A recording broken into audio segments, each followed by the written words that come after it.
Dr. Derald Holtkamp is a professor in the VD-PAM, Department of Veterinary Diagnostics and Production Animal Medicine at Iowa State University. He's got other things with a whole lot of papers and a whole lot of talks and professional and graduate students. Derald cut his teeth in PABRAP way back when with PERS investigations and developed that into a program and into a big idea. And Derald's going to talk to us, going to help us with the standardized outbreak investigation process and program that Schick is trying to help facilitate, help him to make that successful. So Derald, with that, we're going to, and folks, one thing we're going to do is, these are all going to last about 30 minutes. We're going to ask that each one of the speakers, 20 to 25 at the most, because I don't want to go to the end. If we have time at the end, we'll have a panel. But if you've got questions, ask them when we've got the person up here instead of trying to remember what your question was an hour later. Okay, so there. I'll do my best to keep it in 25 minutes. All right, thanks for that introduction. So I am going to cover three things about this program, the Standardized Outbreak Investigation Program. And I'll try to avoid walking through that again. And start with what is it, what's the purpose, and talk a little bit about why we need it, and then wrap up with where we go next and how we eventually get access to the program. So what is it? It's a standard way to identifying biosecurity hazards. And so the idea here is that at the heart of it, it's what I would describe, or what would be described as a process hazard analysis. Okay, and that's some terminology that comes from the HACCP, Hazard Analysis Critical Control Point. It's a program developed in the 1960s. Actually was intended to get astronauts into space without giving them foodborne illnesses. Okay, that's what the program developed to do. The fact that it focuses on the process, the production process, rather than the output, guaranteeing that the output is free of hazards, makes it really amenable to biosecurity. And so that's what we've done, is kind of take those concepts from HACCP and apply them to doing outbreak investigations or hazard analyses for biosecurity. And so what it is, again, is a process then, or a program to identify hazards. What we're really trying to do is identify things like what are the most frequent events associated with outbreaks, what's the most common biosecurity hazards, and then the idea there is to, once we identify those, try to process that, decide what's the high priority, what are the most significant hazards, and then we can know what to do to make sustainable progress. Okay.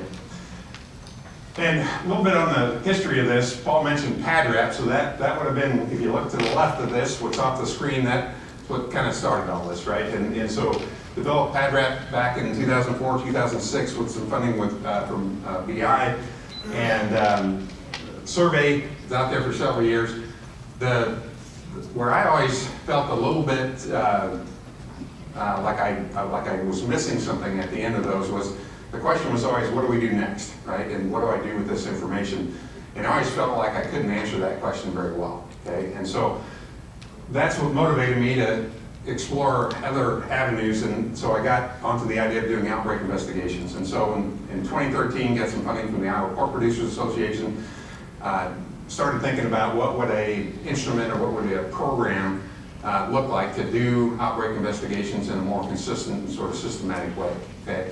And so with that funding, we developed an instrument that we used for several years. And then PED came along in 2013, used for a couple of years actually. That 2013, that funding was for the year before, but we developed it in 2013. And then about the time we had it up and running, PED hit in the US. And so that was an opportunity to go out and test it a little bit, and so we did that. And then in 2016, of course, in response to PED, Schick got created. Paul was hired as the director, and then came to me in 2016, and we came up with the idea of developing what we call the Rapid Response Program. And the idea there was really to be able to be better prepared for the introduction of a transboundary disease or an emerging disease like PED virus, actually transboundary disease. Prepare better for that, right? The consensus after PED was we were way too slow to try to figure out how it was moving around, right? And so that was the idea. And so we went with that and adapted what we developed there for PERS, for the Iowa pork producers. And then in 2022, Paul encouraged me to get some input from producers, other veterinarians on that, because it was pretty inbred at that point. It was mostly my thoughts at that point. And so we put together a working group that's in the red box there to get input. And I probably abused them, I'll say. If you ask them, I'm sure they would agree. But we went through line by line, the whole instrument. We went through the approach, the terminology, everything, kind of put that all together. And so we feel pretty good about the program that we developed at that point. And so then that was now it's termed the Standard Outbreak Investigation Program, okay? And in the spring of this year, then we put that forth to the ASV Board of Directors, American Association of Swine Veterinarians, and they agreed to endorse it. And the idea there is we felt like we needed that to kind of encourage industry adoption, and again, emphasizing the standardized, right, the standard. And so what we're currently working on then is a web-based version of that. And I'll give you a little bit more information on that at the end here. All right, so what that standardized outbreak investigation program consists of then is mainly the investigation form again there on the right, okay, and that was again what we went through kind of line by line. And then on the left here, you'll see a white paper that's going to be end up in the JSHAP publication, hopefully in the future here, near future. And that describes the methodology, the scope of this, and all the terminology. So I'm going to throw out a lot of that terminology today. You may or may not know what I'm talking about, but all that's in that document. So things like biosecurity hazard analysis, biosecurity control measures, those are all terms we define clearly in that document. Okay. So the purpose of the program, the two purposes I would say broadly. There's future and now. And so in the future, and again, this was really I'll say, Paul, the primary motivation of doing this, right, I guess, is to prepare them for, to respond to emerging and transboundary diseases, okay? And even though USDA would carry the water, hopefully, on something like African swine fever virus, there may be a role for that. But certainly something like PED virus, that's not a program disease, may not be a trade limiting disease. We would be, hopefully be at the forefront of that in being able to identify very quickly then what are the hazards, why is it being transmitted, trying to answer those types of questions. And the idea there is to slow the spread, right? And so this article by Derald Hayes here, where he estimated the losses that would be associated with an African swine fever outbreak, he emphasized very clearly in there that the key variable there is how fast it spreads, right? If it gets in and it spreads very rapidly, we're dust, right? But if we can slow that initial spread, give us time to respond to it, get on top of those, get those herds eliminated or sent to slaughter, we have a fighting chance of minimizing the losses associated with it, right? So it's all about slowing the spread. And PD, again, it was the wake-up call for this, the industry just wasn't prepared to slow the spread of that virus, right? And it pretty much blew through the industry. About half the herds got infected within that first year. The year of PD was September 2013 to September 2014. In that short time period there, we broke about half the sow farms in the U.S. And then that's the future. The now, though, and human nature is to worry about the now more than the future, so we think this is important. The now is for endemic diseases, right? How do we, in a nutshell, improve biosecurity beyond what we have today? And so again, the whole approach here is what's the problem? What are the hazards, biosecurity hazards, and how do we prioritize them, right? How do we pick the ones we need to focus on first? And so the uses of this then again would be just to continually improve biosecurity, maybe prepare for seasonal or endemic disease challenges, and then ultimately, the now is about global competitiveness as well, right? We compete in a global market. If you listen to the talk this morning by Randy Sprunk's talk, right? Really emphasized the importance of global trade for the U.S. And so I got a slide in a couple slides here to show you that we got some work to do in that area here. So why do we need an outbreak investigation? I'm going to try to approach it from this, in response to these three. I've sometimes called these myths, okay? And so I'm going to try to dispel these, but really the argument is we're already making progress when it comes to biosecurity. Okay, and the thought there is people think about, okay, all the things we've done for control measures, right? We put in showers, we put in truck washes, we put in benches, bench entry, we've done all these things, so that's defined as progress then. I'm going to argue that that may not be the best measure of progress. We already know what to do, okay? I've heard this many times. The implication is we already have good practices, right? We have good biosecurity practices. We just need to implement them, and implement them well, right? And then we'll, if we do that, we'll make progress, okay? I'll argue that's not true either. And then the third is outbreak investigations only have value if you find what caused the outbreak, right? And I've heard this one many times as well, right? And I'm going to argue that is a missed opportunity, okay? All right, so I'll address those three. Progress is being made. This is from Dr. Corzo's Swine Health Monitoring Project. What I've done here, I just took the data he publishes every week, sends out in their newsletter. They go July to July, or 1st of July to end of June every year. That's the PRRS season. What I plotted here is a cumulative annual incidence of outbreaks of PRRS in sow herds going all the way back to 2009 and 2010. Okay?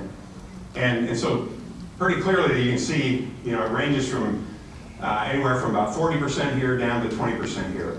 So if you drew a line there, we stay right in that range every year. So if you drew a trend line through that, might slightly trend down, but for the most part it's going to be flat. The interesting thing to me is you get these two dips right here. 2013 and 2014, PED came in. Everybody kind of got serious about biosecurity for a little bit there. That had spillover effects to PRRS. But then that waned pretty quickly. Started creeping back up again.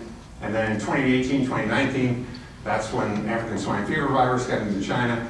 Kind of set everybody on edge in the US. And so, again, we had a drop spillover effect with PRRS virus that year. What about the growing pigs? This is just one example, not claiming this is representative at all, but I do think anecdotally and talking to people, this is something that's very real. Kate Diane did this study. She's working on that right now to finish up her PhD. She's also very involved in the outbreak investigation program. But enrolled 75 groups of pigs. All of them were negative for all the pathogens you see there at placement. And then collected oral fluids from those pigs every other week. Tracked them all the way to market. And of the 75 groups, only 2 of them remained negative for PRRS virus at the end. Okay? And you can see 11 remain negative for PD, and porcine delta coronavirus, 19 of those. But it's to the point where if you place pigs in Iowa and you can keep them negative all the way to market for both PRRS and PED virus, you should go buy a lottery ticket, because the odds are pretty slim that that's going to happen. Okay? And so, again, I would argue that's not progress. And then the last slide I'll put up to make the case here, and this is some data from a global swine benchmarking project that I've been involved with that now for 4 years with Lee Schultz and Derald Hayes at Iowa State. They're both writing comments there. And we're using some production and financial data that's collected as part of the Interpig, and then we bring some additional data in there from Asia as well. And this is one of the slides we've started to publish now the last couple of years. And what the red line represents there, and I know the font, it's a little small on there, the red line represents birth to market mortality for pigs. And the blue line represents sow mortality, okay? And I'll just guide you here with the arrows here. That arrow on the left there, that line there, that's the US, okay? So we're first place, all right? The other arrows I got there, this is for Spain, Canada, and Brazil. And again, if you listen to Randy Sprunk's talk this morning, those are our major exporters in the world, okay? They compete head-to-head with the US in that regard. The one that's most concerning to me is right here, Brazil, and Randy mentioned that, okay? Another thing we do with this analysis is we do factor analysis. We look at the factors that contribute to the relative profitability, what gives producers in each country an advantage or disadvantage in terms of profitability. Okay, so we look at market pig prices, they did of course the feed prices, but one of the things we look at is also productivity. So that's not just mortality, that's all productivity, right? Productivity all the way through breed market. And then the way we do that is we set every country on an equal playing field, we give them all the average, and then each factor then we allow to change one at a time. So when we look at productivity, each country gets its own productivity, but it gets the average for everything else. And what that does is allow us to kind of look at what is that profitability advantage or disadvantage for producers in that country due just to productivity. Okay? When we do that and compare the Brazil, either Mato Grosso or Santa Catarina, to the US, it's a 15 cent a pound difference. Okay? Translated, that's $30 a pig that we're giving up in terms of poor productivity, relatively poor productivity in the US compared to Brazil. We have a lot of Brazilians in our department now at Iowa State, and I've been quizzing them as to how is it that we're still competing with Mato Grosso. I don't understand it yet, why they are not producing more and exporting more. I haven't figured it out yet, so, and Randy didn't bring that up either, that they have cheap feed. The only thing that really holds them back is market prices. If they had the same market prices we have every year, they'd be in really good shape. So anyway, so that's the other. So progress being made. I would argue, no, we're not really making progress when it comes to biosecurity, because biosecurity progress is not measured by what we're doing for biosecurity control measures, it's measured by outcomes, okay? And the outcomes suggest that we're not making progress. All right, let's see the second one. What do we already know what to do, right? The implication is we already know what good biosecurity practices are. There's plenty of lists out there. ASV publishes them, National Pork Board publishes them. They're ubiquitous, right? They're everywhere. So the contention is if we only did those, if everybody just did those and implemented those well, that we would make progress when it comes to biosecurity. All right, I disagree, right? For biosecurity to be effective, to actually make a difference, if you're going to identify control measures, you have to figure out first what to do, right? You have to identify where the problem lies, right? Where are the most significant biosecurity hazards? And so I have kind of simple representation of that here.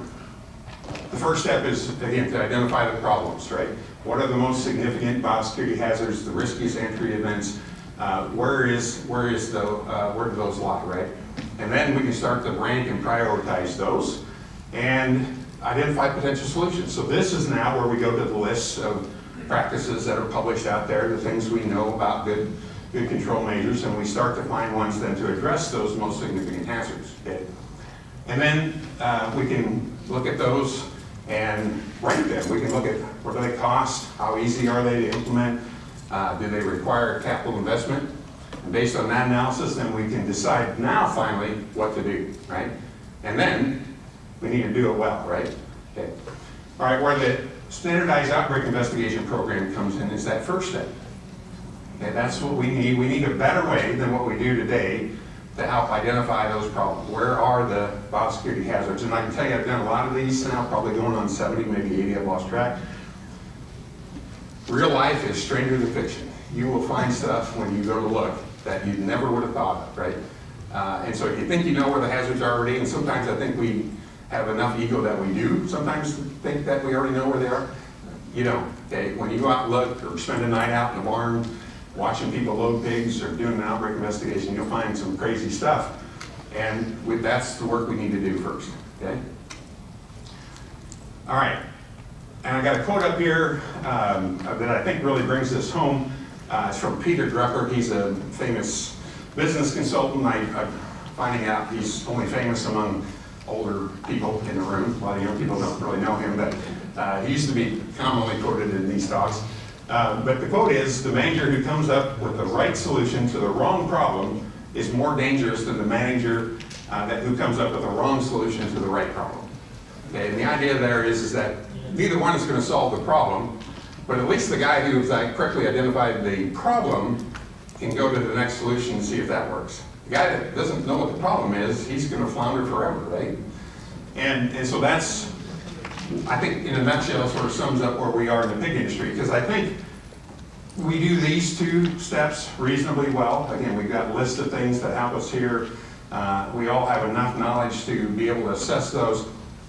The ones we do really poorly are this one, and again, this is where we're directing the standardized outbreak investigation program, and really this one too, okay? Most of the things that make it through this step are things that involve people. Why? Because they're cheaper, they don't require capital investment, and we lead ourselves to believe that we can execute them, okay? The truth is, we don't do that very well either, right? We sometimes think we know, well, let me say, if we're truthful with ourselves, we would all admit that these things that require lots of input from people don't get done very well, right? If we're honest with ourselves, we know those don't get done very well. The problem is we don't always, again, know why that's happening, right? Is it lack of training? Is it lack of motivation? Maybe we made it so difficult they can't do it. Are they burned out? Do they not have enough time? Do they not have resources to do the job? Maybe they don't have the support of their supervisor. Maybe they don't think their supervisor thinks it's even important, right? And so all those things to look at, and we don't do that very well today, right? Okay. So again, I don't think we know what to do, right? All right, the last one is outbreak investigations are only of value if you find the exact cost and the cause of it. And in my opinion, that's just a lack of understanding of what an outbreak investigation is intended to do, okay, or what's the objective. And Clayton, you walked in just the right time. This is when I've heard you say that outbreak investigations are only valuable if you find the cause, or at least that's what producers expect, I think, right? Very much. Put you on the spot. But again, it's a misunderstanding what the expectation is a missed opportunity. And so, you know, you can do outbreak investigations anytime as a process hazard analysis, okay? And arguably, that's the best time to do one of these would be before the outbreaks happen, right? So you can try to prevent them. Human nature suggests, though, that outbreaks are magnificent opportunities to identify and prioritize the biosecurity hazards, right? They tend to be a crisis. Everybody's at the top of the game, interested, why did this happen, ready to do something about it if we can come up with some solutions. And so I would argue you can either, you can fight that human nature, you can do it when it makes sense probably to try to prevent an outbreak, do it as a prospective hazard analysis, but you're going to face a tailwind to do that a little bit. Not saying you shouldn't do them then, but outbreak investigations, you got a tailwind. Sorry, you got a headwind with prospective, you got a tailwind with outbreak investigations. All right, so again, it's about setting expectations with producers there on that so that they understand what you're there for, right? All right, so that's kind of the why outbreak investigations are important. So now I'm going to talk a little bit about the web-based version of this. So currently, this exists as a Word document, and the actual form itself that we use. And so what we have decided to do is to convert this to a web-based program to make it potentially offer some time savings, make it easier to get the data in, and conveniently then be able to access the data. Okay? So it'll be behind a username, password, but you can log in and anytime in the future, if you've done, let's say, a half a dozen or 10 outbreak investigations, all that data will be in one place and easily accessible, okay? And so as opposed to today where those would be maybe in different files, different locations, and not standardized, okay? All right, and then from a database standpoint, industry-wide database standpoint, again, because it's standardized, we're collecting a common set of data. We'll have data sharing agreements in place, and we'll have some collective experience to try to answer questions like the ones I have up there, right? So which entry events are most frequently associated with outbreaks? What are the most common biosecurity hazards? How often are these specific control measures being implemented? And then this last one, are there novel biosecurity control measures? And that's one of the things that's really struck me is I've done these outbreak investigations over time. Sometimes there's some really good ideas out there that nobody else knows about because we don't talk about, right? But somebody came up with a really brilliant idea. A booty station or a dock drop-off or dead removal. Those are things that over the years, and the first time I saw them, I thought, why don't we all do these, right? And so there's lots of opportunities there to identify those kind of novel, really good ideas that aren't showing up on the biosecurity practice list. So the program itself consists of really investigation setup and then the form itself. So there's parts where that are intended to be filled out before you go out and do the investigation, and then parts where you would fill out after you're out there. Okay? And these are kind of screenshots of the report. We're working on making these look nicer, but there's going to be really two main reports: an executive summary that most people would probably read, and then the full report will have everything. Okay? And that'll be a fairly lengthy report that would only be a reference and likely not read by everybody. Okay? So where do we go from here? We just completed the beta test on this. We hired Kate Guyon as a postdoc. She's really throwing herself into this. She has as much passion for it as I do, seemingly. She's supposed to be getting her dissertation done at the same time, and I've got to keep directing her that way. But it'll be available to the industry hopefully this fall, right? And so we're going to need to drive adoption here. Probably expect it to follow that normal adoption curve. Watch the literature. Well, one of the things I appreciate about Megan and Paul at SHIC is that they get this stuff out there. They don't let me do the typical academic thing where we work on this and never tell anybody about it. So stay tuned, or if you really want to get more information out, contact me. I'll skip the last few slides here, Paul. And again, acknowledge both Kate, Kenneth, our programmer, Pung Lee, Jack has been helping me with this at Iowa State as a grad student, and Paul and Megan, as well as Barb and Detterman and Ann Tribble Ray. They're the ones that came up with the logo, so I really like that logo. So, got the acronym in there. I lost it. I don't like it. So, that, Paul, I guess I don't know if we have time yet for questions. Yep, we're going to have time for one question. That's all we've got, because as you see, Derald answers questions kind of lengthy. So one question. John. Yeah, so on the web-based program when it comes out, how much time does it take to work through it? Yeah, Repeat it. So, the question was, how much time does it take? And so, typically when we go out to do these on sow farms, it's going to take anywhere between 3 and 4 hours. And that's, again, the idea is that's what sets you up. You're going to find other things that you may want to go investigate in more detail. You choose to do that or not, however you want to approach that. But that's kind of the minimum amount of time it takes. And that'll include showering in, walking through, we'll stop oftentimes at the loadout area, talk about how they load pigs so we can see that as we're talking about that. And so somewhere between 3 to 4. We have taken as long as 5 hours if they have lots of questions, they're really engaged, and those are great. But yeah, if you just get to it, get it done, you can do it in 3 to 4 hours. So, and one of my slides, and you're right, I'll confess. See, I told you. The slide I skipped there, I was going to say, these are going to take time, right? But I think doing the same thing we keep doing now, where we just keep doing this fire engine practice where we have outbreak and then spend lots of time trying to fix it or control it, and then repeating that cycle hundreds of times, we got to do something different, right? We have the highest mortality in the world. We need to do something different. So I think this is the approach to do that. So. Very good. Okay. Join me in thanking. As Derald said, you're going to see more about this. There's a standardized outbreak investigation form, the standardized process, but in order to make it actually standardized, all of you are going to have to use it, and you're going to be using it, applying it in the same way. We're going to have a training program on the SHIC website of how to use this thing, how to put it in and actually how to use it. So look for that. It'll be happening this fall.